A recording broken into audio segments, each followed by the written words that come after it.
En esta conferencia, vamos a profundizar en algunos modelos de aprendizaje automático y ver cómo funcionan exactamente. Ahora, una advertencia que me gustaría ofrecer es que esta conferencia va a ser quizás más técnica que probablemente cualquier otra conferencia de este curso. Para aquellos de ustedes que no tengan experiencia o formación en análisis de datos, pueden encontrar esta conferencia más difícil de entender que algunas de las otras conferencias. Creo que no pasa nada si no entienden todo lo que he descrito en esta conferencia. Una comprensión de alto nivel o incluso un sentido cualitativo de cómo funcionan estos modelos de aprendizaje automático quizás sea suficiente y, no obstante, le resultará muy útil cuando interactúe con los científicos de datos. Y si no otra cosa, espero que saque eso de esta conferencia. Y, por supuesto, si es capaz de comprender los detalles de estos modelos, entonces le serán aún más útiles en su trabajo cuando interactúe con científicos de datos. Así que ya he mencionado anteriormente que, al fin y al cabo, dado cualquier conjunto de variables de entrada X y una variable de resultado y que el modelo de aprendizaje automático está intentando predecir. El trabajo de un algoritmo de aprendizaje automático es averiguar alguna transformación o alguna función f que tome la entrada X y la transforme y haga una predicción de y. Hay muchos tipos diferentes de algoritmos y cada uno de ellos corresponde a una elección diferente de esa función f, así que en esta discusión, examinaré algunas de estas elecciones. Empezaré con la regresión logística, que es uno de los modelos de clasificación más sencillos. Estos modelos son útiles para problemas de clasificación o predicción en los que el resultado solo puede tomar unos pocos valores. Por ejemplo, estamos intentando predecir si un correo electrónico es spam o no, por lo que esa es una decisión de sí o no. O estamos intentando predecir si un consumidor hará clic en un anuncio o no, eso es, de nuevo, una decisión binaria. A menudo, la regresión logística se construye para modelos binarios, pero es sencillo ampliar la regresión logística para situaciones en las que el resultado puede tomar múltiples pero un pequeño conjunto finito de valores, por ejemplo, 4 o 5 valores. Ahora, la regresión logística es una de las técnicas más útiles y populares utilizadas en la ciencia de datos y en la estadística y es un enfoque muy exitoso y eficaz para los algoritmos de clasificación. Ahora bien, una pregunta que surge a menudo cuando alguien utiliza la regresión logística es si se trata realmente de aprendizaje automático o no, sobre todo teniendo en cuenta que la regresión logística tiene en realidad sus orígenes en el siglo XIX y se ha utilizado en el campo de la estadística durante un largo periodo de tiempo. Es cierto que la regresión logística tiene una historia bastante larga y de hecho es anterior a algunos de los desarrollos modernos del aprendizaje automático. Pero yo diría que esa distinción no importa. Es una técnica muy importante que debería estar en el arsenal de todos los científicos de datos. Esencialmente, lo que intenta hacer una regresión logística es, dado un conjunto de variables de entrada x1, x2, x3, etc., intenta predecir la probabilidad de un resultado determinado. Ahora bien, en un problema de predicción binaria, donde solo hay dos resultados posibles, es decir, si un correo electrónico es spam o no o si una transacción con tarjeta de crédito es fraudulenta o no. Entonces la regresión logística se reduce a la función que ve aquí, donde el logaritmo de la probabilidad de que un correo electrónico sea spam dividido por 1 menos la probabilidad de que el correo electrónico sea spam es una función lineal de las variables de entrada. Y esencialmente, el modelo Logit o el modelo de regresión logística toma las variables de entrada x1, x2, x3 y así sucesivamente, y calcula la probabilidad de un evento. Por ejemplo, la probabilidad de spam o la probabilidad de que una transacción sea fraudulenta. Ahora uno puede pensar intuitivamente en una regresión logística como algo que está intentando crear el plano de mejor ajuste o una línea que está separando todos nuestros datos. Así que, por ejemplo, si nos fijamos en este gráfico de aquí, tenemos datos sobre los clientes, tenemos su edad y tenemos sus ingresos. Ambos están centrados en la media, lo que significa que una edad de 0 indica que esta persona tiene una edad que es igual a la media de la población. Cualquier valor de edad superior a la media tiene un valor positivo aquí. Cualquier valor de edad inferior a la media tiene un valor negativo en este gráfico.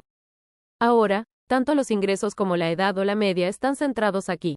Y tenemos estos datos y estamos intentando predecir si un cliente comprará un producto o no. Los puntos de datos rojos son esencialmente datos correspondientes a usuarios que han comprado en el pasado. Los puntos de datos azules corresponden a usuarios que no han comprado en el pasado. La regresión logística, esencialmente, trata de averiguar una línea que particione los datos en dos regiones, una correspondiente a los clientes que probablemente compren, y otra correspondiente a los clientes que probablemente no compren. Y esencialmente, prueba muchas formas diferentes de particionar este plano, muchas formas diferentes de colocar una línea en este gráfico, y encuentra la mejor línea de este tipo posible. Esa es la intuición que hay detrás de lo que intenta hacer la regresión logística. Otra técnica que se utiliza habitualmente es una técnica conocida como árboles de decisión. Los árboles de decisión son modelos muy fáciles de interpretar, y esencialmente lo que hacen es tomar los datos y crear un árbol que ayuda a dividir nuestros datos en diferentes grupos. Por ejemplo, supongamos que estamos intentando predecir si va a llover hoy o no, y tenemos datos sobre la temperatura, tenemos datos sobre la velocidad del viento, y también datos sobre la presión atmosférica.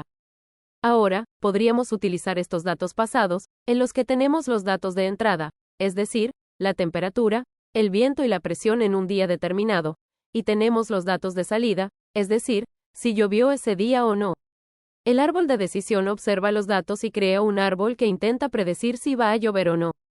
En este árbol, se observa que el primer paso en esta decisión es preguntar si la temperatura es superior a 70 grados Fahrenheit o no.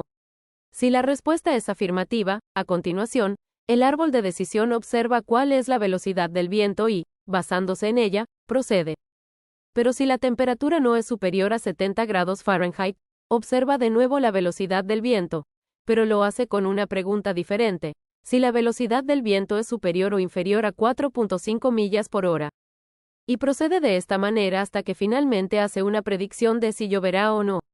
Por supuesto, una pregunta natural que cabe hacerse aquí es: ¿cómo decidió exactamente este modelo en qué variables dividirse en cada rama, y también qué valor utilizar en cualquier rama dada? Por ejemplo, ¿por qué decidió el árbol, en la primera rama, preguntar si la temperatura es superior a 70 grados? ¿Por qué no 60 grados? Ahora bien, la respuesta matemática a esa pregunta es que el árbol de decisión selecciona las variables y las divisiones de modo que se minimice lo que se conoce como la entropía del conjunto de datos. En términos muy sencillos, la idea es que usted quiere elegir una variable o una forma de dividir su árbol de manera que tenga el máximo poder predictivo. En la primera rama del árbol, el árbol de decisión considerará todas nuestras variables, es decir, considerará la presión atmosférica, considerará la velocidad del viento, y considerará también la temperatura. Intentará averiguar cuál es la más predictiva de la lluvia y la elegirá como la primera rama del árbol. Continúa de esta manera y, en cada paso, se pregunta: ¿cuál es la forma de dividir nuestros datos para que podamos predecir mejor el resultado? Y así es como funcionan los árboles de decisión, y realmente funcionaron bastante bien en la práctica. Otra técnica de aprendizaje automático que se utiliza habitualmente es un bosque aleatorio. Un bosque aleatorio es un ejemplo de lo que se denomina un algoritmo de conjunto. Son algoritmos que combinan otros múltiples algoritmos para hacer sus predicciones. Y un bosque aleatorio combina múltiples árboles de decisión para hacer sus predicciones. Los bosques aleatorios son realmente bastante eficaces en la práctica y por lo tanto también son bastante populares entre el aprendizaje automático y los científicos de datos. La idea básica en el aprendizaje automático es tomar cualquier conjunto de datos y partirlo aleatoriamente en un montón de subconjuntos de datos más pequeños.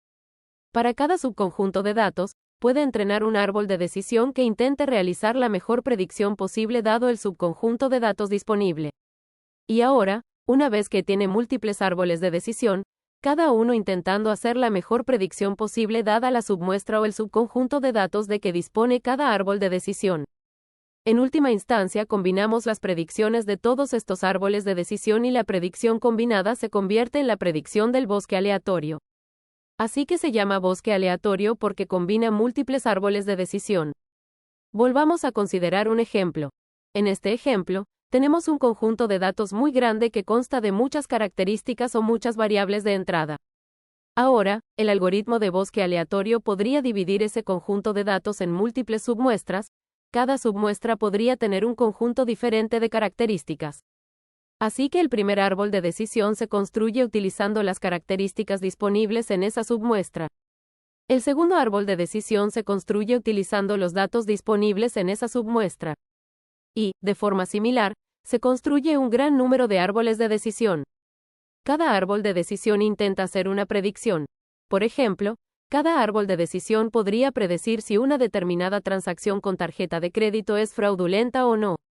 El bosque aleatorio toma la predicción de todos estos árboles de decisión, los combina, por ejemplo, diciendo que va a utilizar los votos mayoritarios o la predicción más popular, y elige esa como la predicción del bosque. Y así es como funcionan los bosques aleatorios. Pero lo que es interesante observar aquí es que cada uno de los árboles de decisión dentro de un bosque aleatorio utiliza en realidad un subconjunto de los datos, y por lo tanto cada árbol de decisión no es tan bueno como un árbol de decisión que se construye con el conjunto de datos completo. Pero cuando se combinan varios árboles de decisión como parte de un bosque aleatorio, en conjunto, tienden a rendir y practicar mejor que un árbol de decisión individual construido con el conjunto de datos completo. En cierto modo, esto es como la sabiduría de las multitudes o como los mercados de predicción. La idea de los mercados de predicción o de la sabiduría de las multitudes es que si se toman predicciones realizadas por un grupo de legos y se combinan, entonces la predicción combinada de la multitud a veces iguala y a veces incluso podría superar la predicción de un experto. Es realmente interesante que un puñado de profanos juntos puedan batir la predicción de un experto, aunque, individualmente, cada una de estas personas, estos profanos, no puedan batir al experto. Esto se debe a que cada profano tiene información diferente, tiene criterios de decisión diferentes, y cuando los combinamos, empezamos a obtener algo que se parece a un experto o a la verdadera inteligencia. Un bosque aleatorio es similar, tiene múltiples árboles de decisión, cada uno de los cuales tiene acceso a datos parciales y toma decisiones basadas en los datos disponibles para cada uno de los cuales no es un modelo de predicción muy bueno. Pero cuando se combinan estos modelos, se obtiene un bosque aleatorio de alto rendimiento. Y esa es en parte la razón por la que los bosques aleatorios funcionan bien y se utilizan con bastante frecuencia en la práctica. A continuación, hablemos de las redes neuronales, que es otra técnica avanzada de aprendizaje automático. Las redes neuronales están vagamente inspiradas en las neuronas biológicas. Ahora bien, las neuronas de nuestro cerebro reciben entradas de otras neuronas. Aplican algunas transformaciones a esas señales y luego transmiten una nueva señal a otras neuronas a las que están conectadas. De forma similar, una neurona digital puede tomar entradas de otras neuronas. Toma esas entradas y aplica algunas transformaciones a esas entradas. Así que en este ejemplo de la diapositiva, las entradas son los valores x1, x2, x3 hasta x10. Cada una de estas entradas tiene un peso aplicado de forma que tiene W1x1, W2x2, W3x3, etc. Y finalmente, se aplica una transformación F y se crea la nueva señal o un nuevo valor. Y esa es la salida de la neurona. Las redes neuronales se componen esencialmente de muchas de estas neuronas que están interconectadas entre sí en forma de red. Las redes neuronales profundas son un tipo específico de red neuronal en la que las neuronas están organizadas en forma de varias capas. Consideremos un ejemplo. Supongamos que uno está intentando utilizar una red neuronal, específicamente, una red neuronal profunda para intentar hacer un reconocimiento facial. La entrada a esta red neuronal podría consistir esencialmente en un conjunto de neuronas que corresponden a los valores de los distintos píxeles de esta imagen. Si es una imagen en blanco y negro, entonces cada neurona podría corresponder al valor del píxel de esa imagen. Si es una imagen en color, entonces podría tener valores RGB o rojo, verde, azul asociados a ese píxel, y las neuronas podrían capturar los valores de esos píxeles. La capa final de esta red neuronal profunda tiene esencialmente las salidas que queremos de la red neuronal. Por ejemplo, supongamos que estamos intentando identificar las caras de las personas, entonces la capa final podría tener los nombres reales de las personas que estamos intentando identificar. En esta imagen, solo tenemos 3 neuronas en la capa final, por lo que supongamos que estamos intentando identificar a 3 personas concretas en nuestra tarea de reconocimiento facial. Entre la capa de entrada y la de salida hay una serie de capas ocultas. Ahora, en una neurona biológica, cuando tiene ciertas combinaciones de neuronas disparándose, entonces hace que ciertas otras neuronas que están conectadas a ellas también se disparen. De forma similar, en la red neuronal, basándose en el valor de las neuronas en una capa, ciertas neuronas en la siguiente capa se activan. Así que basándose en los valores del píxel en la imagen de entrada, algunas neuronas en la capa de entrada se activan. Ahora, basándose en el patrón de neuronas activadas en la capa de entrada, se activan algunas neuronas muy específicas en la capa siguiente, que es una capa oculta. A su vez, basándose en las neuronas que se activan en la capa oculta 1, se activan ciertas neuronas específicas en la capa siguiente. Y esto procede de cierta manera hasta que la penúltima capa tiene ciertas neuronas que se activan. La esperanza es que a través de estas series de activaciones, estamos captando ciertos rasgos de los rostros de las personas. Así, por ejemplo, en la penúltima capa, si la forma de la cara de una persona es ovalada, podría activarse una determinada capa. Si la forma de su cara es más redonda, entonces podría activarse una neurona diferente. Si la forma de su ojo es como una almendra, entonces podrían activarse determinadas capas. Si el color de sus ojos es de una determinada manera, entonces se activan ciertas neuronas. En función de la combinación de neuronas que se activan, entonces podemos reconocer la cara de la persona. Esa es la idea que hay detrás de una red neuronal. Ahora, esencialmente, la esperanza es que este patrón de activaciones neuronales capte ciertos aspectos de los rostros de las personas, y en última instancia, basándonos en el patrón de neuronas que se activan, hacemos una predicción, que es quién está exactamente en una imagen dada. Ahora bien, las redes neuronales han tenido mucho éxito en los últimos años. En muchas competiciones de aprendizaje automático en línea con grandes conjuntos de datos, las redes neuronales acaban obteniendo muy buenos resultados. Y esto es especialmente cierto cuando los datos de entrada consisten en imágenes o audio-vídeo, en otras palabras, datos no estructurados. Ahora bien, si nos fijamos en por qué las redes neuronales tienen tanto éxito, al examinar la estructura de una red neuronal, vimos que tiene muchas capas. Dentro de una capa determinada, hay muchísimos parámetros diferentes, por ejemplo, la forma en que se asigna a todas las señales diferentes que llegan de una capa anterior, la forma funcional o la transformación. Así que, efectivamente, hay muchos parámetros que nos permiten construir modelos muy complejos de modo que dada cualquier entrada X, esa transformación f de X puede ser bastante compleja. Además, ha habido muchos avances recientes en la potencia de cálculo. Se han desarrollado procesadores especializados conocidos como GPU. Se han desarrollado algoritmos especializados que permiten que las redes neuronales tengan cada vez más capas y nos permiten construir modelos complejos y aún así estimar estos modelos con bastante rapidez. Ahora, incluso las redes neuronales vienen con mucha potencia y flexibilidad y un alto rendimiento predictivo.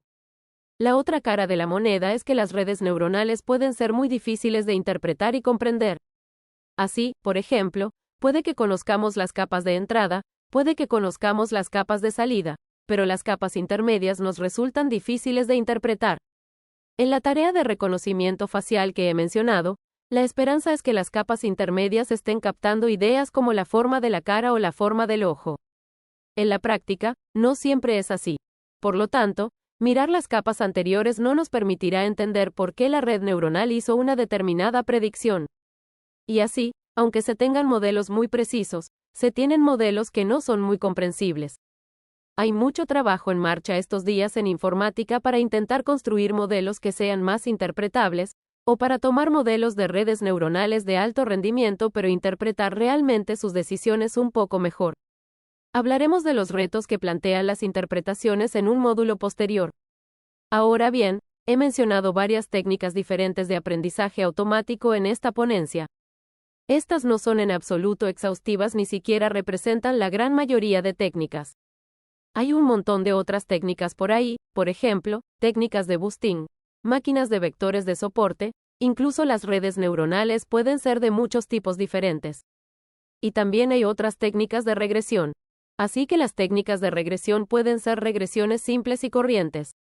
Hay otras técnicas de regresión más avanzadas como lazo y rig, regresiones ponderadas y así sucesivamente. Para una discusión detallada de estas técnicas, yo recomendaría que usted puede mirar en un curso de ciencias de la computación o curso de aprendizaje automático, y no es realmente en el ámbito de un curso que está mirando implicaciones empresariales de AA. Así que no voy a entrar en los detalles de este modelo. Pero espero que tenga una idea aproximada de lo que hacen exactamente estas técnicas de aprendizaje automático, en las que toman datos de entrada, hacen predicciones, y a menudo se basan en datos etiquetados limpiamente que están disponibles a partir de transacciones pasadas o datos anteriores que pueden utilizarse para entrenar estos algoritmos. Dado que existen muchos algoritmos de aprendizaje automático diferentes, ¿cómo decidimos qué algoritmo de aprendizaje automático utilizar para una tarea determinada? Ahora, en la práctica, evaluamos los diferentes métodos de aprendizaje automático observando su rendimiento en lo que se denomina un conjunto de datos de validación. Ahora, dado un gran conjunto de datos de entrenamiento en el que tiene etiquetas de entrada y salida para todas las entradas de este conjunto de datos de entrenamiento.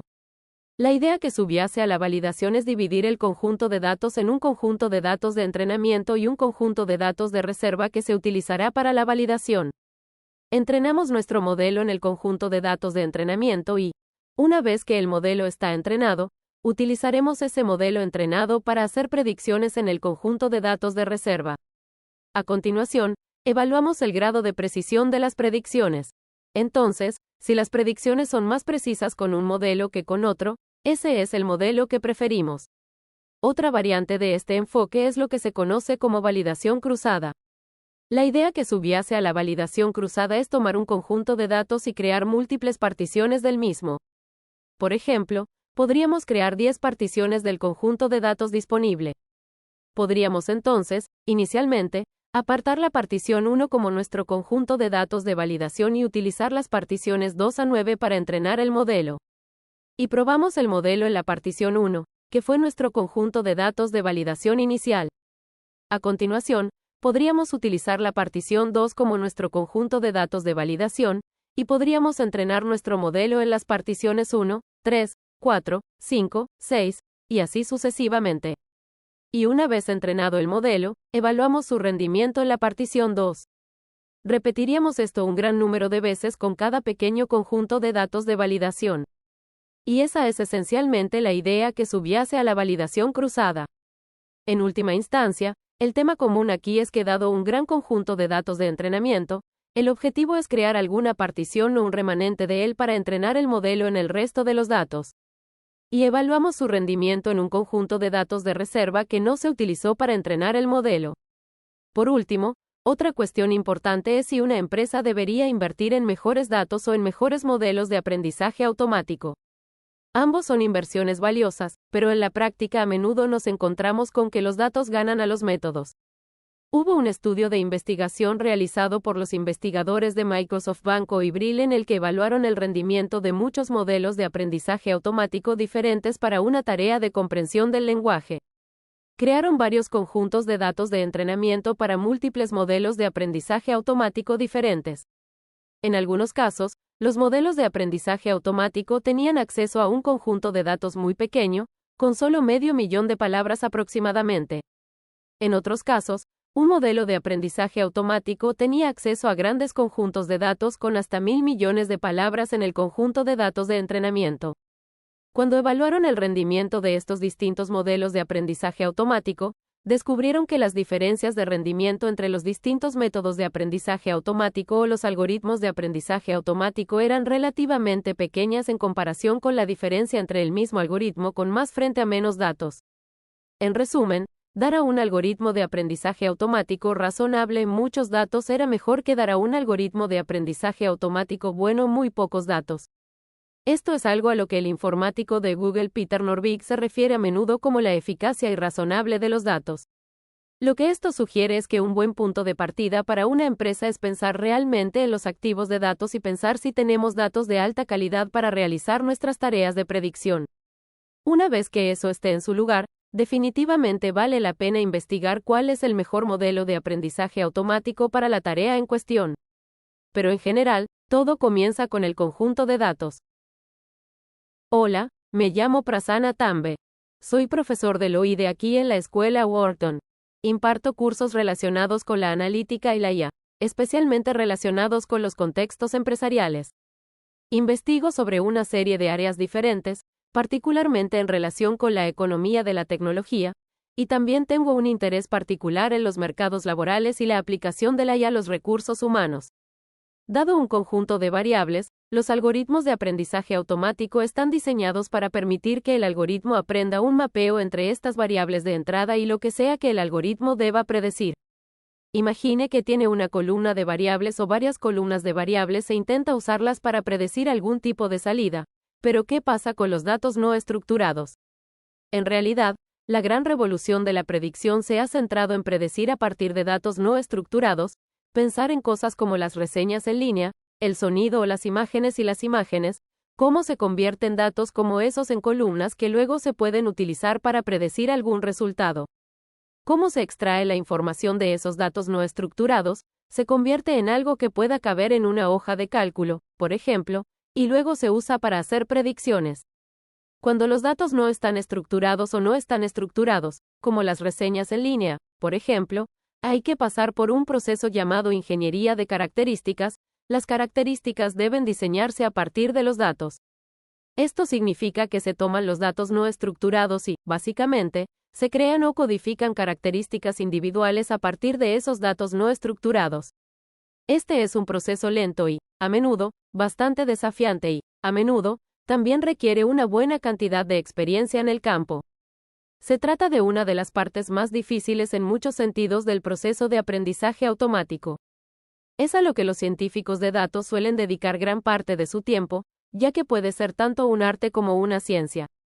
Permítanme darles un ejemplo. Digamos que la tarea en cuestión consistía en utilizar imágenes de anuncios inmobiliarios para predecir el valor de las viviendas.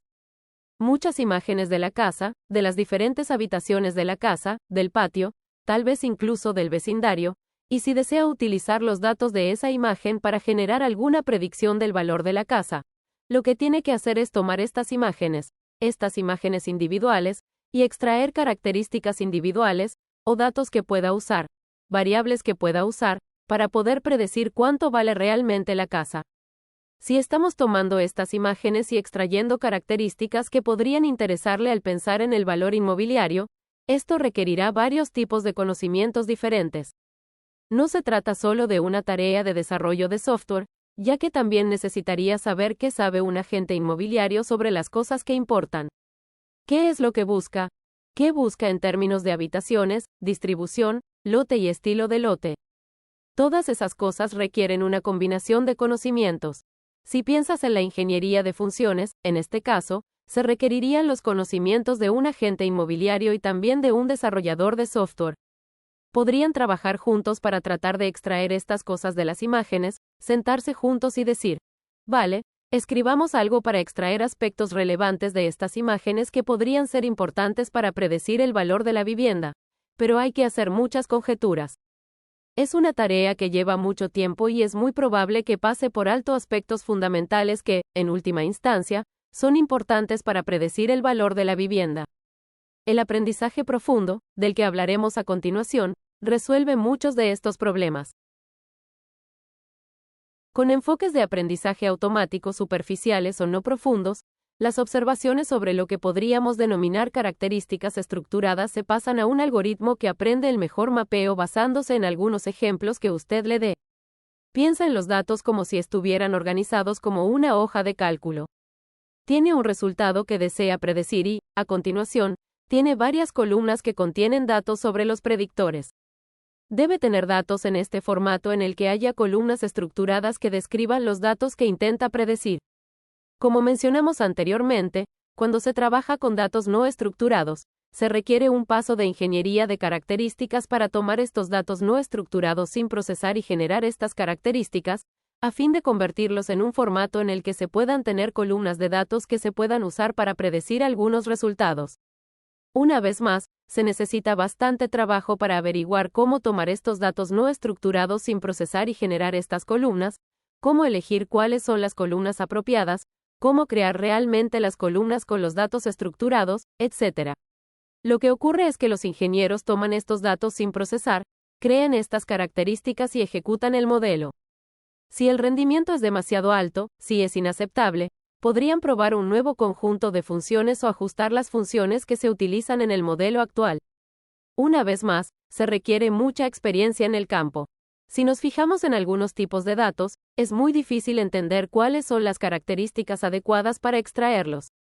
Especialmente en el caso de algunos tipos de datos no estructurados, imágenes, sonidos o ensayos, puede ser necesaria una cantidad considerable de experiencia en el campo o en el área de conocimiento para entender cómo convertir esos datos no estructurados sin procesar en funciones utilizables. Un ejemplo de ello podría ser el diagnóstico médico por imágenes. Imagina una radiografía en la que intentas entender cómo usar esos datos para predecir si una persona tiene o no una afección. Si piensas en una radiografía, si piensas en qué es lo que querrías extraer de esa radiografía o de esa imagen para predecir si una persona padece una afección, se necesita mucha pericia, sobre todo médica, para entender lo que estás viendo y saber qué es lo que vale la pena identificar en esa imagen. Puede tener que ver con la tonalidad del color o con determinadas partes de la imagen. Estamos buscando cosas que aparecen en la imagen y que normalmente no esperabas. Pero se necesita a alguien con una gran experiencia médica para poder saberlo. Luego, esa persona tendrá que hablar con el desarrollador para ayudarle a entender cómo tomar una imagen como esa y extraer los datos relevantes. Por ejemplo, es posible que necesite varios tipos de experiencia para poder tomar datos sin procesar, como una imagen médica, y extraer datos que luego se puedan poner en formato de columna para usarlos en la predicción de algún resultado médico, como si una persona padece o no una enfermedad. Una vez más, esto requiere experiencia en el campo, requiere tiempo de desarrollador y recursos considerables. También puede ser bastante propenso a errores porque la cantidad de funciones que se pueden extraer de una imagen es inmensa. Asegurarse de tenerlas correctas es un proceso intrínsecamente propenso a errores. Si hablamos de aprendizaje profundo, lo que hace es eliminar gran parte de la necesidad de extraer funciones. En el flujo de trabajo normal del aprendizaje automático, se introducen algunos datos y, a continuación, hay un proceso de extracción de características en el que las personas tienen que sentarse y decidir qué características extraer de los datos de entrada para pasarlos a un formato de hoja de cálculo que luego se puede utilizar para la predicción y, a continuación, se obtiene el resultado. Cuando utilizas el aprendizaje profundo, te saltas ese paso de extracción de funciones. El aprendizaje profundo nos permitirá pasar directamente de estos datos de entrada sin procesar y no estructurados a hacer predicciones que nos aporten valor. ¿Por qué el aprendizaje profundo cambia las reglas del juego? La razón es que este paso de ingeniería de funciones es particularmente caro. Una vez más, requiere mucha experiencia en el campo, es propenso a errores y es muy incierto. Cuando podemos utilizar el aprendizaje profundo para saltarnos ese paso de ingeniería de funciones, se pueden producir enormes mejoras en comparación con un proceso en el que hay que codificar manualmente o seleccionar manualmente las funciones que se van a utilizar. El precio, como ya hablaremos, es computacional. Sin embargo, la computación se está abaratando, lo que hace que el aprendizaje profundo sea más factible para una variedad de aplicaciones. Esto nos permitirá hacer predicciones a escala a partir de datos no estructurados. Una vez más, piense en imágenes o textos en línea, como reseñas o foros de satisfacción del cliente, datos de salud, audio, etc. Para cualquier tarea de predicción o clasificación, esta será una aplicación que consistirá en sustituir más y más datos. Etiquetamos los ejemplos en función de la experiencia. Ya no necesitamos la experiencia en el campo necesaria para codificar manualmente o extraer funciones porque tenemos una gran cantidad de datos que vamos a poder utilizar para que la máquina aprenda esa parte por sí misma. Aquí tienes algunos ejemplos. El primer ejemplo es algo así como el reconocimiento de imágenes.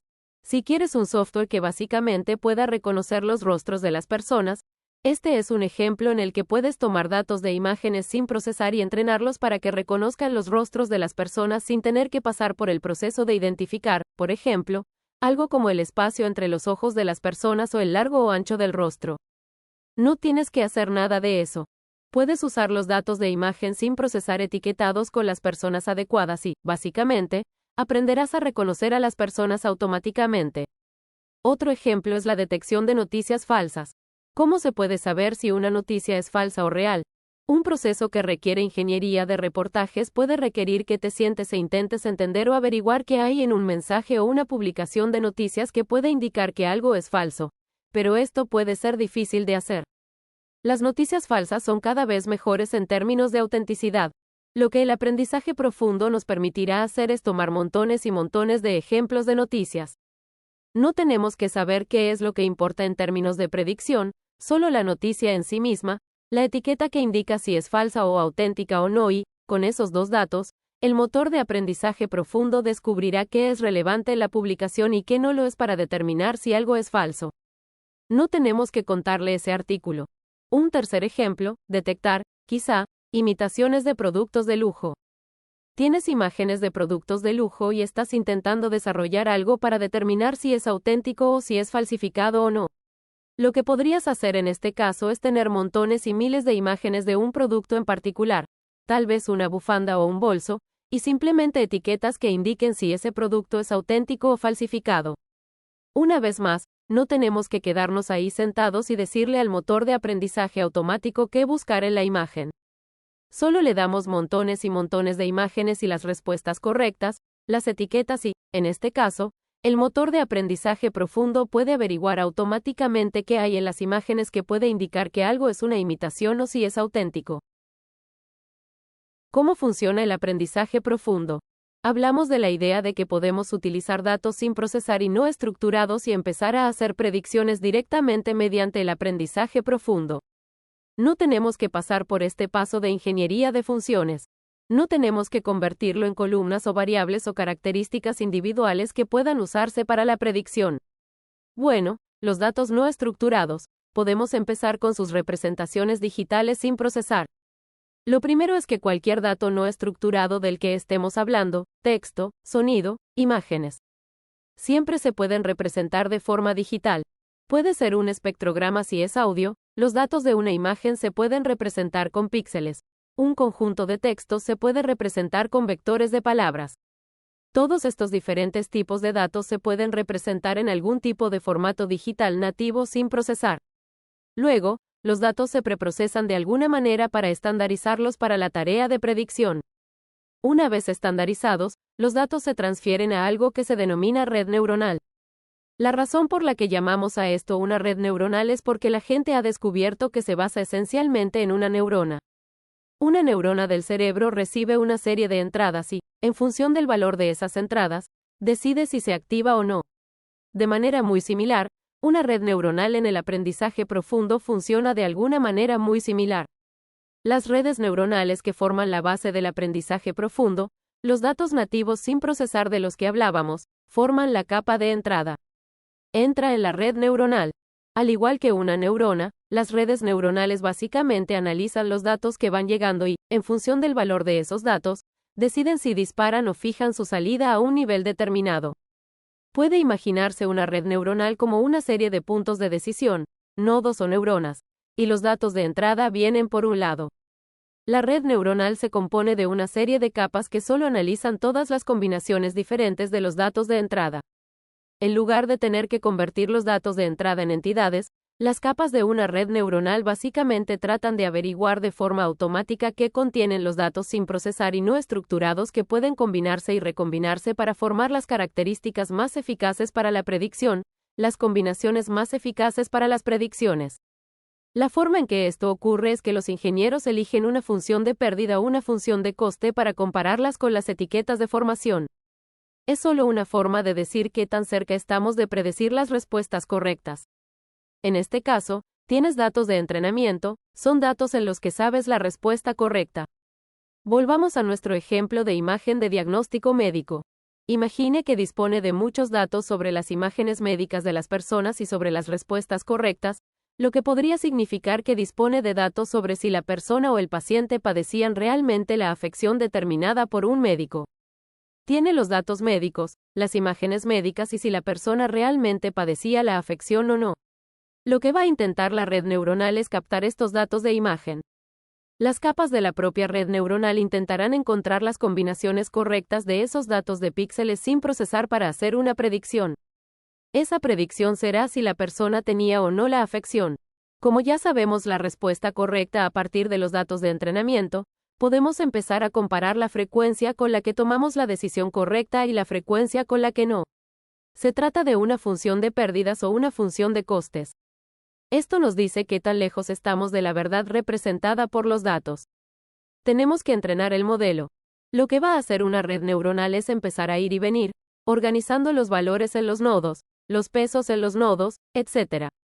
Las diferentes partes de la red neuronal comenzarán a reorganizarse por sí mismas hasta llegar a un punto en el que los datos de entrada sin procesar se combinen, se ponderen y se pasen a la capa de predicción con un mínimo de error. Básicamente, se va a reorganizar de tal manera que las predicciones que realiza o se acerquen lo más posible a la verdad tal y como se refleja en los datos de entrenamiento que se le han proporcionado para aprender. Algunos de los términos que se pueden escuchar en relación con las redes neuronales son la retropropagación. La retropropagación es el proceso mediante el cual se sintoniza la red. Redes denominadas retropropagación de redes de retroalimentación. Se trata de términos que se refieren a los datos que se transmiten hacia adelante y hacia atrás. Diferentes tipos de información pueden pasar de un lado a otro en la red, de modo que la red pueda aprender de los datos cómo configurarse por sí misma de una manera óptima para hacer una predicción. La propagación hacia atrás forma parte de ese proceso. Lo mejor del aprendizaje profundo o de estos contextos de redes neuronales es que la información de dominio integrada en el modelo es muy limitada, por lo que se sustituye el conocimiento experto por la computación. Lo que quiero decir con esto es que, en este caso de aprendizaje profundo, lo que hemos hecho es tomar la imagen del diagnóstico médico, pasarla al motor de aprendizaje profundo, para aprender a predecir si un paciente tiene o no una afección. Con el aprendizaje superficial y los pasos de ingeniería de características de los que habíamos hablado anteriormente, hubo un paso en el que alguien tenía que tomar la imagen y luego estudiar cómo seleccionar y codificar manualmente las características individuales a partir de esas imágenes. De nuevo, se trata de un proceso difícil y que requiere mucho tiempo. Este enfoque de aprendizaje profundo requiere mucha menos información de dominio. Sin embargo, requiere una gran cantidad de computación. Sin embargo, es genial, pero por esta razón, para tareas con una falta de conocimiento del dominio para la extracción de funciones. Cuando se programan manualmente funciones para las que se podría haber necesitado un desarrollador o alguien con amplia experiencia médica, el enfoque de aprendizaje profundo, un ingeniero de aprendizaje profundo o aprendizaje automático con una gran cantidad de datos sólidos sobre imágenes médicas y las predicciones que finalmente se hicieron a partir de esas imágenes, puede crear por sí solo un motor de aprendizaje profundo que puede realizar la tarea de predicción de forma eficaz. Una pregunta que surge es, ¿cuál es el papel del ingeniero en el caso anterior? En la ingeniería de funciones, era importante que el ingeniero pudiera extraer información individual. De nuevo, volvamos al ejemplo de la imagen. Era importante que un ingeniero tomara una imagen sin procesar y, después, tal vez extraiga las características, por ejemplo, el ancho capilar o algo parecido a la forma del color, que requieren el procesamiento de la imagen, lo que requiere cierta experiencia técnica. Aquí ya no tienes esa ingeniería de características. ¿Cuál es el papel del ingeniero? Se están introduciendo datos sin procesar en la red neuronal. ¿Qué hace el ingeniero? Bueno, resulta que todavía hay una serie de cosas que deben configurarse para un enfoque de aprendizaje profundo. Se denominan valores de hiperparámetros que requieren conocimientos de ingeniería, pero por lo general requieren menos conocimiento del dominio. Tienen nombres como las épocas, el tamaño del lote, la tasa de aprendizaje, las funciones de activación de la regularización o el número de capas ocultas en sí mismas. Hay una variedad de cosas que los ingenieros tienen que decidir cómo configurar para que la red funcione bien. El ingeniero debe gestionar estos valores de hiperparámetros, pero el flujo de trabajo cambia en última instancia. Una vez más, en lugar de recurrir a la extracción de características, es un enfoque importante. Sin el aprendizaje profundo, tenemos un flujo de trabajo en el que introducimos datos, como datos de imagen, y luego tenemos un proceso lento que consiste en extraer variables o características individuales en columnas de esos datos, que luego se colocan en un paso de clasificación o predicción y, finalmente, se obtiene el resultado. En un enfoque de aprendizaje profundo, no existe ese paso de extracción de características. Puede empezar con los datos sin procesar y no estructurados que estén bien etiquetados. Colóquelo en el motor de aprendizaje profundo y obtendrá sus predicciones sin tener que realizar ninguna de esas tareas de ingeniería de funciones. De nuevo, eso es caro e incierto. El aprendizaje profundo es increíblemente poderoso, pero aún existen varios desafíos cuando se usa el aprendizaje profundo. Evita el paso de ingeniería de funciones, pero saltémonos ese paso que conduce a increíbles mejoras de precisión en varios dominios, por lo que surge la pregunta: ¿por qué no utilizar siempre el aprendizaje profundo? Hay una serie de inconvenientes. Voy a hablar de 3 de los más importantes. Uno es la escala de los datos requeridos. La primera pregunta es, ¿tiene una cantidad enorme de datos o al menos una cantidad muy grande de datos? En comparación con otros enfoques, el aprendizaje profundo requerirá muchos más datos de entrenamiento que otros enfoques.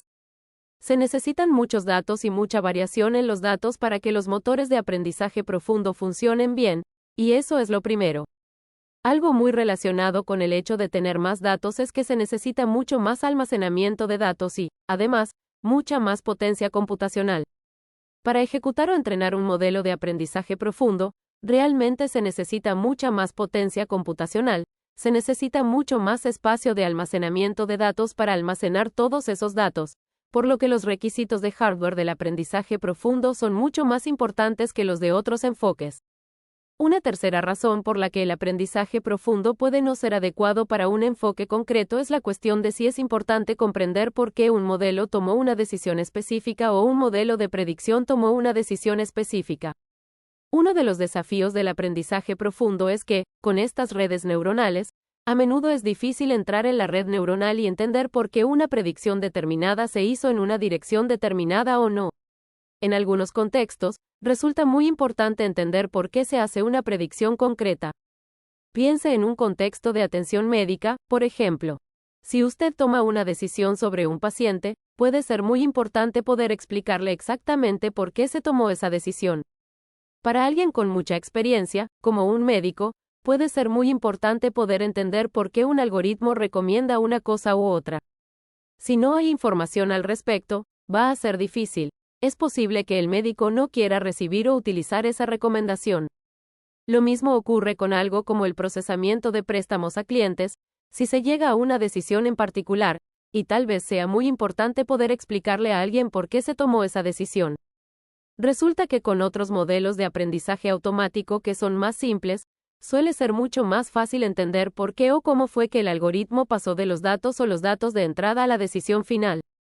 Con el aprendizaje profundo, esto es mucho más complicado, por lo que, en determinados contextos en los que esta interpretabilidad o explicabilidad se vuelve muy importante, el aprendizaje profundo no siempre es la solución adecuada. Cuando hablamos de construir algoritmos de aprendizaje automático o entrenar algoritmos de aprendizaje automático, hay una variedad de maneras de pensar en cómo juzgar si el algoritmo está haciendo un buen trabajo o no. Construimos un algoritmo, estamos tratando de enseñarle a predecir basándonos en algunas etiquetas o ejemplos que le damos. Pero la pregunta que surge entonces es, ¿en qué debemos decirle al algoritmo que optimice? ¿Realmente está tratando de acertar el mayor número posible de etiquetas? ¿O está tratando de optimizar algo más? Por ejemplo, puede haber diferentes costes y beneficios en hacer las cosas bien frente a hacerlas mal en un contexto empresarial. Le daré un ejemplo en un minuto y esto puede influir en cómo pensamos sobre la construcción de algoritmos eficaces de aprendizaje automático. Así que cuando se construye un algoritmo, hay una serie de funciones de pérdida o funciones de coste que son lo que el algoritmo está tratando de optimizar. Y hay una serie de cosas que uno podría tratar de optimizar. Y estas tienen nombres como exactitud, precisión, recuerdo, especificidad. Entonces, ¿por qué hay tantas? Vamos a hacer un ejemplo. Imaginemos que hay una aplicación que pretende identificar transacciones fraudulentas con tarjetas de crédito. Ha sido una aplicación popular del aprendizaje automático en los últimos años. Entonces, tratar de identificar transacciones fraudulentas con tarjetas de crédito. En este caso tenemos el valor real que intentamos predecir. Tenemos algunos datos de entrenamiento, que son un conjunto de datos en el que tenemos las respuestas correctas y estamos intentando predecir de una forma que se acerque lo más posible a ellas de alguna manera. En los datos de entrenamiento tenemos los valores reales, si una transacción era fraudulenta o si era legítima. Y luego tiene el valor predicho. Si fue fraudulenta legítima como predijo el algoritmo, la pregunta es, ¿cómo comparamos estas columnas para decidir si vamos a hacer un buen trabajo? Imaginemos que entrenamos al algoritmo y que realiza una serie de predicciones y ahora tenemos que juzgar, ¿está haciendo un buen trabajo el clasificador? Bueno, esta es una pregunta algo más complicada de lo que parece porque depende de lo que nos importe en este contexto desde una perspectiva de costes y beneficios. No se trata solo de acertar tantas respuestas como sea posible. Por ejemplo, podría preguntarse, ¿es más costoso pasar por alto una transacción fraudulenta? Así que una decisión que puede tomar es, no me importa equivocarme en algunas, simplemente no quiero pasar por alto nunca una transacción fraudulenta. Por otro lado, podría darse el caso de que sea muy costoso poner la tarjeta de crédito de un cliente valioso en espera accidentalmente. Y así resulta que optimizar en estos dos tipos diferentes de cosas. Una es que nunca se pierda una transacción fraudulenta. Otra es que nunca marque accidentalmente una transacción legítima como fraudulenta. Estas compiten en cierto modo y cuando se está construyendo un algoritmo hay que elegir cuál es más costosa, cuál tiene mayor beneficio. Y estos diferentes términos de especificidad, precisión y recuperación pretenden captar la noción de que hay diferentes costes y beneficios de equivocarse en diferentes tipos de etiquetas en la tarea de predicción. Y esto importa para decidir cómo entrenamos el algoritmo de lo que nos preocupamos. En la siguiente sección, hablaremos de algunas de estas funciones de pérdida específicas, cómo se calculan y cuándo algunas de ellas pueden ser más importantes que otras.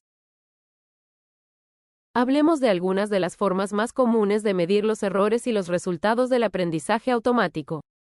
Quizás la más sencilla de entender sea la precisión. Así que volvamos a nuestro ejemplo en el que pensamos en transacciones fraudulentas y legítimas. Por lo tanto, en una columna podríamos tener los valores reales de si una transacción fue legítima o fraudulenta. En otra columna tenemos el valor previsto, nuestro resultado de aprendizaje automático para determinar si una transacción fue fraudulenta o legítima. La precisión simplemente indica la fracción de veces que obtenemos la respuesta correcta.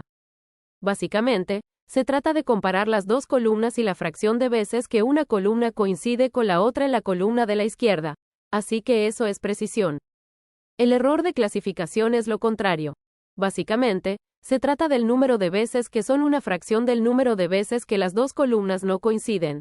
Así que eso es precisión. Otra métrica común es la precisión.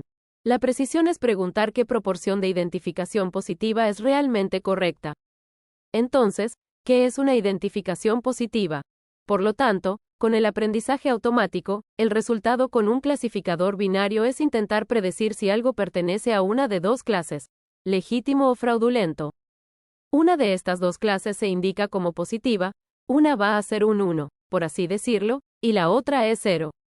Así que podríamos identificar si la clase fraudulenta es positiva en este caso, lo que indica la precisión es qué proporción de las que realmente denominamos fraudulentas lo son en realidad.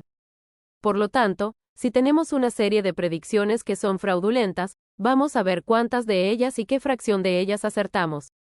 Y esto, en cierto sentido, ignora otros aspectos de los datos, o el rendimiento consiste básicamente en analizar esta tranquilidad en particular, esta medida concreta de la frecuencia con la que lo que denominamos fraudulento fue en realidad un caso fraudulento. La sensibilidad es una forma diferente de ver el rendimiento de los resultados del aprendizaje automático. Entonces, en este caso, se trata de analizar cuántos casos relevantes detectaste. Así que piensa en estas dos columnas diferentes, los valores reales y el valor previsto. Entonces, si los valores reales son legítimos y fraudulentos, ¿qué sensibilidad tiene la pregunta de cuántos casos fraudulentos ha detectado? ¿Permitiste que alguno de ellos se escabullera en tu red o pudiste hacerte con la mayoría de ellos? Por lo tanto, un clasificador altamente sensible es básicamente aquel que permite que muy pocos de los casos relevantes, las transacciones realmente fraudulentas, se escapen de su red. Por lo tanto, se trata de algo muy diferente a la precisión. La especificidad consiste en analizar la proporción de transacciones legítimas, en este caso, el caso negativo, que se identificaron correctamente como tales. Así que, de las transacciones que eran legítimas y no son fraudulentas, ¿cuántas de ellas se han identificado correctamente? Así que, repito, la especificidad, la precisión, la exactitud, todas ellas tienen en cuenta diferentes aspectos de lo que estás haciendo bien y lo que estás haciendo mal en términos de tu predicción. Cuando se habla de utilizar una de estas opciones en vez de la otra para evaluar los resultados del aprendizaje automático, lo que se consigue de forma implícita es dar diferente importancia a lo que nos importa. Si es más importante asegurarse, por ejemplo, de no perder nunca una transacción fraudulenta, o si es más importante, por ejemplo, asegurarse de no calificar accidentalmente una transacción legítima de fraudulenta. Estas son las diferentes ventajas y desventajas a la hora de pensar en estas diferentes medidas. Y hay varias formas de pensar en las que se utilizan cuando se utiliza un lenguaje en torno a los diferentes costos de usar una en comparación con la otra. Es posible que oigas hablar de los verdaderos positivos, los verdaderos negativos, los falsos positivos y los falsos negativos. Los verdaderos positivos y los verdaderos negativos son cuántas identificaciones aciertas o cuántas de las identificaciones aciertas. Un verdadero positivo es la fracción de veces que identificas algo de la clase positiva, en este caso fraudulento, como fraudulento. Pues lo verdaderamente negativo es la fracción de veces que identificamos transacciones legítimas como legítimas. Así que los positivos verdaderos y los negativos verdaderos juntos indican básicamente el número de veces o la fracción de veces que estamos haciendo algo bien. Los falsos positivos y los falsos negativos se refieren a los errores, y estas son cosas que suelen tener un coste. Por lo tanto, los falsos positivos y los falsos negativos son dos tipos diferentes de errores que pueden implicar dos tipos diferentes de costos. Los falsos positivos son la fracción de veces que identificamos, por ejemplo, algo tan legítimo como fraudulento. Un falso negativo es una fracción de las veces que identificamos algo tan fraudulento como legítimo. Una vez más, depende de si es más costoso saltarse una transacción fraudulenta o si es más costoso marcar accidentalmente algo legítimo como fraudulento. Esto se debe a los falsos positivos y a los falsos negativos, y a los distintos costes, en función de lo que nos importe en el contexto empresarial. Es posible que deseemos optimizar uno en comparación con el otro. Hay varias formas de representarlos, visualizarlos y comunicar a estas dos partes interesadas diferentes. Una de ellas se denomina matriz de confusión. Una matriz de confusión es esencialmente una matriz de 2x2 que establece, para un caso dado, el número de positivos verdaderos, falsos positivos, negativos verdaderos y falsos negativos. Otra forma popular de representar el resultado del aprendizaje automático se denomina curva ROC o curva de características operativas del receptor. En ella, se comparan los falsos positivos con los verdaderos positivos, de manera que se indica básicamente cuáles son las compensaciones entre esas dos métricas. Estas son algunas de las funciones de pérdida más comunes, las hemos definido. En el siguiente video, hablemos de cuándo es posible que algunos de ellos sean preferibles a otros.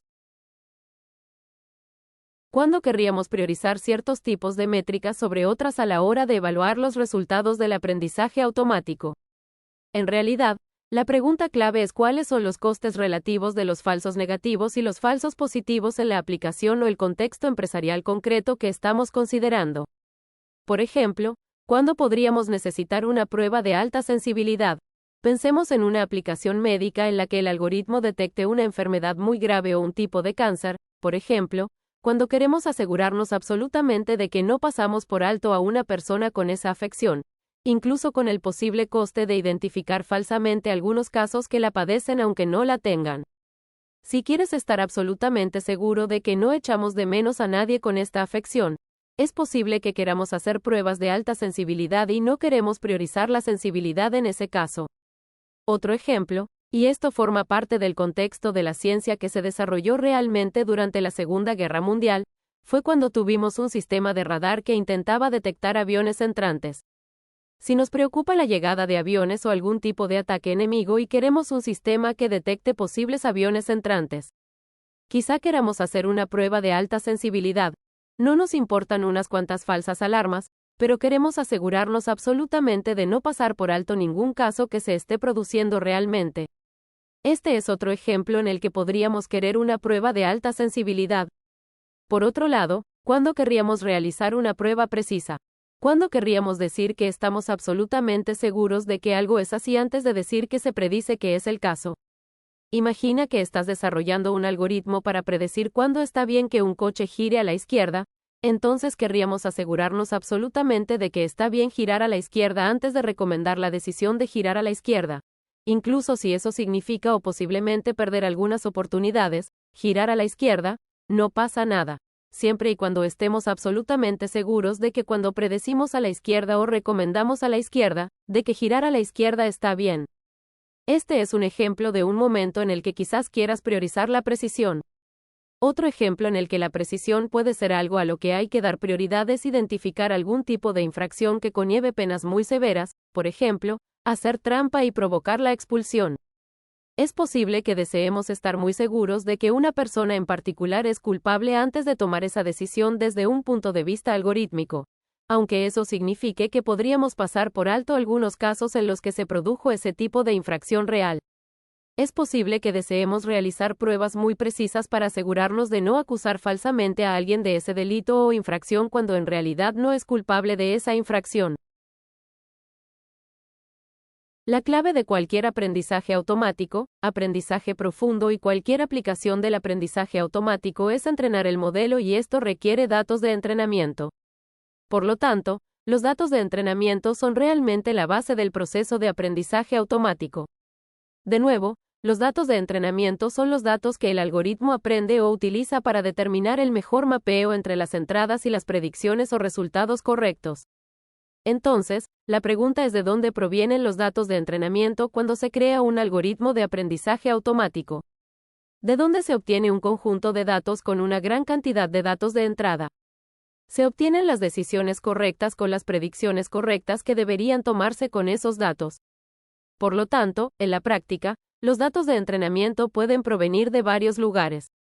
Por lo tanto, lo más común son probablemente los datos históricos o de archivo que ya se encuentran en la organización. En muchos dominios hay registros de las decisiones que se han tomado que se pueden utilizar para entrenar un modelo. Así, por ejemplo, reanude la evaluación. Por lo tanto, cualquier organización que haya recibido muchas solicitudes de empleo tendrá una base de datos, tal vez, de los tipos de solicitudes de empleo que hayan llegado.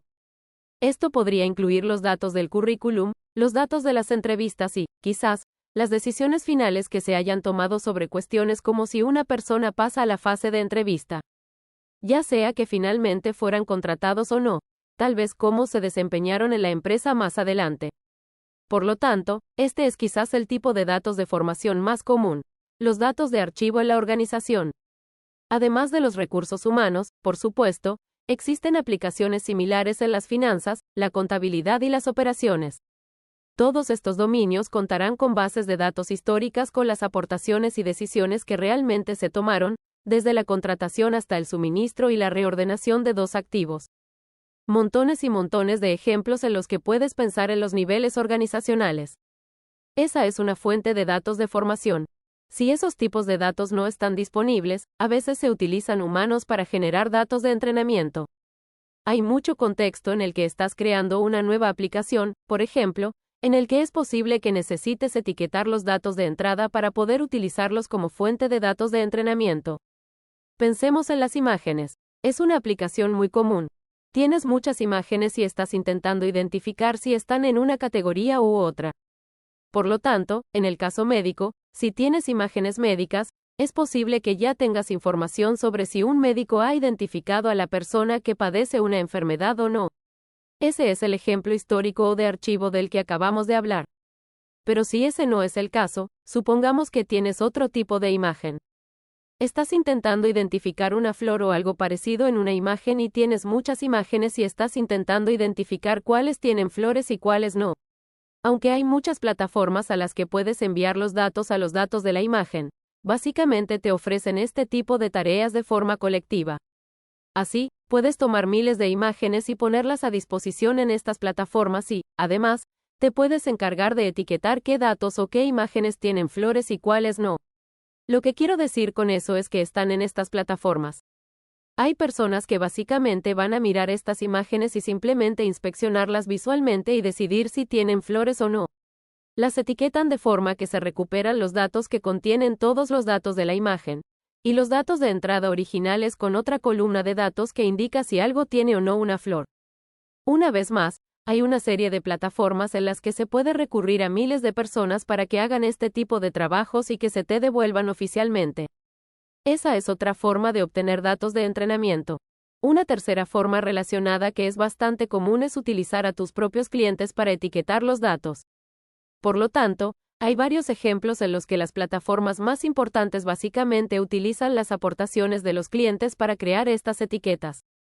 Entonces, si piensas en Google y el correo no deseado, por ejemplo, Gmail hace un trabajo fantástico al identificar qué correos electrónicos son spam. Así es como aprendió a hacerlo. Históricamente, durante mucho tiempo, nosotros, como clientes de Gmail, los usuarios de Gmail identificamos que había muchos botones, etc. Básicamente, podíamos hacer clic para identificar si algo era spam o no. Por lo tanto, si recopilas esos datos de tus usuarios a lo largo del tiempo, tienes una base de datos bastante rica. Contiene mucha información de correo electrónico o mensajes, y esos usuarios me identifican, independientemente de que se trate o no de auténtico spam. Al igual que en las redes sociales que tienen imágenes incrustadas en los canales de noticias, sus usuarios dedican mucho tiempo a identificar rostros, quiénes son los amigos de alguien, etc. Y luego se puede usar para construir un algoritmo que identifique a diferentes personas, etc. Hay muchos ejemplos en los que los usuarios de la propia plataforma pueden interactuar manualmente con la plataforma. Básicamente, cree un conjunto de datos de entrenamiento para que la plataforma lo utilice y, a continuación, vuelva a implementar un algoritmo de aprendizaje automático. Como ya hemos mencionado, la clave para que los algoritmos aprendan, un mapeo entre los datos de entrada y una predicción o recomendación de salida son los datos de entrenamiento. Este es el conjunto de datos que el algoritmo utiliza para conocer la relación correcta entre las entidades de entrada y la predicción que debe realizar. Por lo tanto, los datos de entrenamiento son la clave para crear algoritmos, pero lo que más nos importa es el rendimiento a partir de los datos de muestra. El punto clave es predecir los resultados cuando aún no sabemos lo que va a suceder. Para los datos de entrenamiento, necesitamos datos con las respuestas ya conocidas. Así es como aprende el algoritmo. Pero para que sean realmente útiles, queremos que sean capaces de hacer predicciones a partir de datos para los que no conocemos la respuesta. Sí, ese es el objetivo de la predicción. Al pensar en este problema, tenemos que pensar en el problema del sobreajuste. El sobreajuste es un desafío importante para el aprendizaje automático. Existe el peligro de que el modelo funcione muy bien con los datos de entrenamiento, los datos que le damos para que entrene, pero no funcione tan bien cuando lo analizamos a partir de datos de muestra. Cuando lo colocamos en producción y empezamos a implementarlo, su rendimiento disminuye considerablemente. Los ingenieros de aprendizaje automático suelen tener que hacer frente a este problema. Intentan evitar ajustar el modelo hasta el punto de que capte esencialmente el ruido de los datos de entrenamiento. Luchan constantemente con este problema de sobreajuste. Están intentando equilibrar el uso de los datos de entrenamiento para crear un modelo preciso con un modelo que siga funcionando bien con datos extraídos de la muestra. Un ejemplo que me gusta usar es estudiar el examen en lugar de estudiar el material. Imagina que estás estudiando para un examen y tienes muchos ejemplos de pruebas que puedes guardar en un historial o hacer pruebas retrospectivas de años anteriores y utilizarlas como ayuda para estudiar. Podría darse el caso de que pudieras pensar en estudiar el material hasta el punto de hacer un nuevo examen y obtener muy buenos resultados. Hay un nivel de generalidad si aprendes los conceptos, si aprendes el material con las pruebas antiguas, con otras cosas que tienes, puedes aprender a un nivel que se adapta muy bien a cualquier prueba nueva que veas. También podrías volver y estudiar un examen antiguo hasta el punto de que te iría muy bien en ese examen. Por ejemplo, podrías memorizar las preguntas exactamente, los conceptos y esas preguntas. Lo que eso significa es que si te hicieran exactamente esa prueba, te iría muy bien. Pero si te hacen una prueba nueva, esos conocimientos no se transferirán tan bien y es similar al problema del sobreajuste de un tren. Se trata de utilizar los datos de entrenamiento para extraer las relaciones esenciales, pero no hasta el punto de recogerlos con un nivel de exclusividad que no se transfiera a ningún otro conjunto de datos ni a ningún dato extraído de la muestra que esté utilizando. El desafío siempre consiste en capturar los aspectos relevantes del modelo en lugar de capturar las idiosincrasias de los datos de entrenamiento, y esto se denomina compensación entre la varianza del sesgo. Hablemos de un ejemplo relacionado con la segmentación por clientes. Supongamos que queremos lanzar una promoción en la que nos dirigimos a clientes específicos para ver si compran un artículo en concreto. Para ello, vamos a disponer de datos de formación basados en un grupo reducido de clientes a los que hemos dirigido la promoción en el pasado. Queremos utilizar esos datos de formación para saber qué tipos de clientes en el futuro entre la población en general deberían recibir esa promoción y cuáles es probable que respondan a esa promoción. Por lo tanto, lo que nos gustaría hacer es utilizar un modelo que recoja los atributos relevantes de aquellos clientes que puedan ser útiles para predecir y otros clientes o, en el futuro, aquellos que respondan mejor. Esto podría estar relacionado con la demografía, con la ubicación u otros atributos de los clientes. Como alternativa, podríamos imaginarnos ejecutar el modelo hasta el punto en que estudie la prueba, por así decirlo. Exagera y aprende aspectos específicos de los clientes del conjunto de datos de formación que resultaron relevantes en ese pequeño conjunto de datos para responder a la promoción. Por ejemplo, basta con poner un ejemplo absurdo en ese conjunto de datos de formación para clientes. Podría haberse dado el caso de que todas las personas con el nombre Julie respondieran a esa promoción. Con un modelo de aprendizaje automático que se basa en el conjunto de datos de formación se podría decir con razón que el nombre de Julie es un indicador muy bueno de la respuesta a su ascenso en los datos de formación. Pero puede que en los datos de formación se trate solo de una característica de un solo cliente o de un grupo reducido de clientes, pero puede que no sea información real aplicable a un conjunto de datos de clientes más amplio. El punto es que, básicamente, lo que quieres es poder equilibrar los modelos de manera que capten la señal relevante en el conjunto de datos de entrenamiento, las características que realmente importan e ignorando las cosas que resultan ser ruido en el conjunto de datos, no se transfieran a un conjunto de datos nuevo y más grande. Hacer frente a un sobreajuste de este tipo es realmente uno de los desafíos más importantes del proceso de aprendizaje automático. En el siguiente video, analizaremos el papel de los datos de las pruebas y cómo evitar este problema de sobreajuste. Al pensar en el problema del sobreajuste, es importante entender el concepto de datos de prueba, que es una de las herramientas que utilizan los ingenieros para evitar el sobreajuste.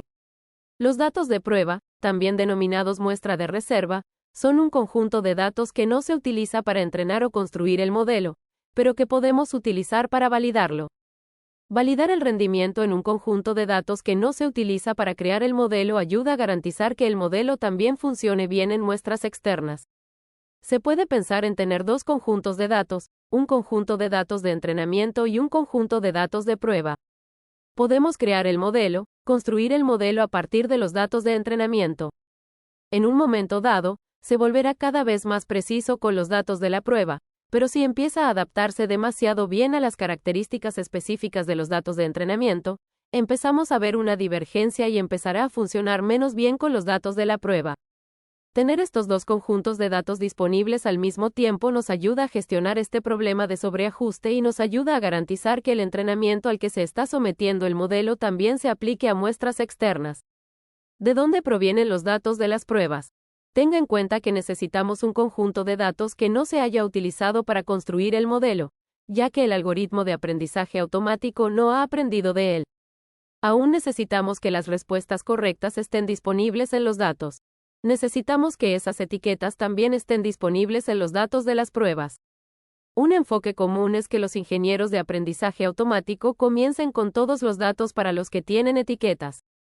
Conjunto de datos grande para el que disponen de las respuestas correctas y, a continuación, simplemente lo dividen en datos de entrenamiento y de pruebas. Podrías hacer lo que se denomina una división de 70 o 30, en la que guardas el 70% de los datos y los utilizas para entrenar el modelo. Luego, tome el 30% de los datos que tiene y úselo para evaluar el rendimiento del modelo con los datos fuera de la muestra y hay variaciones de esto que, básicamente, utilizan la misma idea, que consiste en volver a entrenar los datos en un conjunto de la muestra o datos unilaterales y, básicamente, validarlos en algo que no se utilizó para entrenar el modelo. Por ejemplo, si intentas utilizar los datos de un seguro, por ejemplo, para predecir la probabilidad de accidente en función de los atributos de los clientes, las características de conducción, etc., lo que podrías hacer es tomar todos tus datos históricos sobre accidentes, así como los atributos y características de los clientes. Podrías dividirlos. Podrías decir, permíteme retomar todo lo que he visto hasta los últimos 6 meses y usarlo como datos de entrenamiento y, luego, todo lo que pasó desde hace 6 meses hasta la actualidad, lo usaré como datos de prueba y, por lo tanto, entrenaré el modelo a partir de todos los datos antes de 6 meses. Usaré ese modelo y veré cómo funciona basándome en los datos de los últimos 6 meses. De esta forma, los accidentes de los últimos 6 meses en los que los datos no se han utilizado para construir el modelo, se siguen utilizando para validar su rendimiento con datos que no se utilizan realmente para construir el modelo. Después, una vez que esté seguro de que el modelo funciona bien con los datos de las pruebas, podrá implementarlo para predecir los accidentes que se producirán en el futuro en función de los diferentes atributos y características del cliente. Veamos un ejemplo rápido de principio a fin, que reúne algunos de estos conceptos. Hablemos de un caso del que ya hemos hablado antes, que consiste en utilizar el aprendizaje automático o el aprendizaje profundo, en particular, para identificar una afección en particular mediante imágenes médicas. Así que, en este caso, el primer paso consistiría en recopilar grandes cantidades de datos sobre imágenes de diagnóstico médico, con las decisiones de los expertos que se tomaran a partir de esas imágenes. Imagínese si tuviera una base de datos con muchas radiografías y decisiones radiológicas sobre qué hacer en términos de tratamiento con esas imágenes. Así que ir a un hospital y disponer de una base de datos como esa sería un buen punto de partida para generar, quizás, años y años de datos sobre imágenes y decisiones de diagnóstico médico. Con el tiempo, el radiólogo decidía si una persona debía o no recibir un determinado tipo de tratamiento o no. Así que ese es el primer paso. El segundo paso es tener en cuenta que estos expertos, radiólogos en este caso, han etiquetado estas imágenes para determinar si el paciente tiene o no una afección. Por lo tanto, tenemos una base de datos con la estructura general adecuada que necesitamos para este tipo de tareas de predicción. Tenemos muchos datos de imágenes. Tenemos un montón de decisiones que se han tomado. Así que ahora podemos usar estos datos para construir un algoritmo y podemos evaluar el rendimiento del algoritmo. Entonces, lo que haremos es tomar estos datos y dividirlos en una muestra de entrenamiento y una muestra de prueba. Y en el ejemplo de entrenamiento, podemos usar esos datos de imagen para incorporarlos a un motor de aprendizaje profundo y podemos asignarles las etiquetas creadas por los radiólogos, el motor de aprendizaje profundo. Básicamente, la red neuronal se configurará por sí misma para poder realizar las predicciones más precisas posibles de forma que se ajusten a las decisiones tomadas por el radiólogo.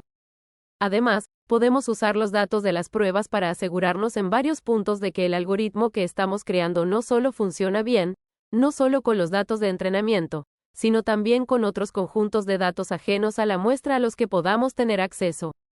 Se puede enseñar a la máquina a predecir con una precisión relativa a partir de una imagen médica, independientemente de que una persona tenga o no una afección. Con solo seguir estos pocos pasos, busque la base de datos de, por ejemplo, un hospital, ya que tiene la estructura correcta. Tiene datos de imágenes y decisiones tomadas por expertos. Los dividimos en datos de entrenamiento y de pruebas. Usamos los datos de entrenamiento para hacer predicciones. Usamos los datos de las pruebas para asegurarnos de que siguen funcionando con datos fuera de la muestra. Cuando funciona bien, podemos implementarlo y hacer que este algoritmo tome imágenes y haga predicciones o recomendaciones. Niveles de precisión relativamente altos para determinar si una persona tiene o no una afección. Nuestro punto clave es que nunca, en ningún momento de este proceso, tuvimos que pedirle a nadie que se sentara y describiera qué aspectos de las imágenes médicas sugieren una afección. No necesitábamos esa pericia médica. Estaba implícito en la base de datos de esas etiquetas, pero no tuvimos que pedirle a nadie que se sentara y explicara con gran detalle cómo se vería exactamente una afección en una radiografía. O cómo debemos identificarla, o cómo debemos determinar, mediante una imagen, si una persona padece o no una afección. Nunca fue necesario hablar con un experto médico o un radiólogo. Y esa es realmente la magia del aprendizaje automático. Los datos y la computación acabarán sustituyendo a diferentes tipos de experiencia. Y si hacemos las cosas de esta manera, hay una serie de ventajas. Una de ellas es la coherencia. Si pensamos en las decisiones algorítmicas en relación con las decisiones que toman los seres humanos, los algoritmos pueden ofrecer decisiones coherentes. No importa si es al final de un día ajetreado, al principio o por la mañana, siempre será coherente. Obviamente, también hay implicaciones de escala y velocidad, ya que un algoritmo que está entrenado para tomar una decisión con precisión puede ampliarse para tomar muchas decisiones con relativa precisión. Funciona muy bien para algunos tipos de tareas. Si la tarea se puede estructurar de la manera de la que hemos hablado antes, dadas algunas de las herramientas de aprendizaje profundo que están surgiendo ahora. Y teniendo en cuenta que con el aprendizaje profundo, puedes tomar datos sin procesar y no estructurados etiquetados y el algoritmo de aprendizaje automático se encargará del resto. De hecho, Crear estas soluciones puede resultar un poco más rápido y económico que tener que sentarse y hablar detenidamente con alguien sobre su experiencia.